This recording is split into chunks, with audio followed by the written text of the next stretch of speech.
கீரை கூட்டு பார்த்தீங்கன்னா நம்ம வீட்டில் செஞ்சு கொடுத்தா குழந்தைங்க சாப்பிடவே மாட்டாங்க, ஏன்னா கிட்டத்தட்ட நல்லாவே தான் இருக்காது. ஆனால் ஹோட்டலில் பார்த்தீங்கன்னா ரொம்ப சூப்பராக இருக்கும், நம்மளுக்கு இன்னும் கொஞ்சம் சாப்பிட்லாமான்னு தோணும். அதுக்கு என்ன காரணம்னு பார்த்தீங்கன்னா, கீரை கூட்டை சும்மா ப்ளைனாக பண்ணாமல் நான் சொல்கிற மாதிரி பண்ணி பாருங்கள், சூப்பராக வரும். வெள்ளை காராமணி நைட்லேருந்து ஊறுது, சேர்த்துக்கிறேன். இது கூட்டுக்கு எடுத்துக்கலாம், கொஞ்சம் சுண்டலும் பண்ணிக்கலாம். சிகப்பு காராமணி அதையும் சேர்த்துக்கிறேன்.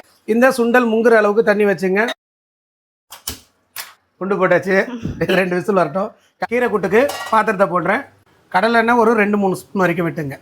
கடுகு போட்டுக்கலாம், 2 வெந்தயம். எதுக்கு நான் எல்லாத்துலேயும் வெந்தயம் போடுறேன்னா, புளி இதெல்லாம் வந்து சூடு, இந்த சூடு வந்து வயிற்ற ஒரு சில நேரம் வலிக்கலாம், அது மாதிரி ஆகப்படாது அப்படிங்கிறதுக்காக போட்டுக்கிறோம்.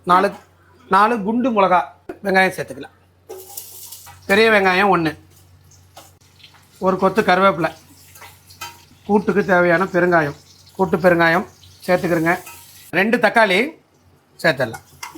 ஹை ஃப்ளேமில் வச்சுங்க, வதக்குங்க.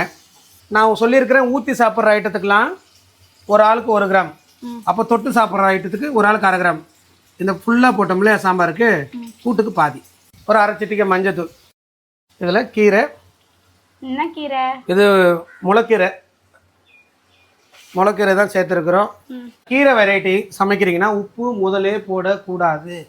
உப்பு முதலே போட்டிங்கன்னா கீரை முதல்ல பார்த்துருப்பீங்க, இவ்வளோ இருக்கும், அப்போயே இவ்வளோ உப்பு போட்டுருவீங்க, சரியாக இருக்கணும். அசுருவணுன்னு இவ்வளோன்னு ஆகிடும், கண்ணாமனான்னு கறிக்க ஆரம்பிச்சிடும். நான் 100 முறை சொல்லியிருப்பேன் எங்கள் வீட்டில், கீரைக்கு உப்பு போடாதீங்கன்னு. ஒவ்வொரு முறையும் அதான் பண்ணுவாங்க. 2 கட்டு, எங்கள் அம்மாவே சொல்லுவாங்க, 2 கட்டு கீரை இருந்துச்சுரா, அதான்டா போட்டேன், ஜாஸ்தி ஆயிடுச்சுரா. ஆமாங்க. ஸோ கீரை கூட்டை எப்போவுமே முதல்ல உப்பு போடுறதை அவாய்ட் பண்ணுங்கள்.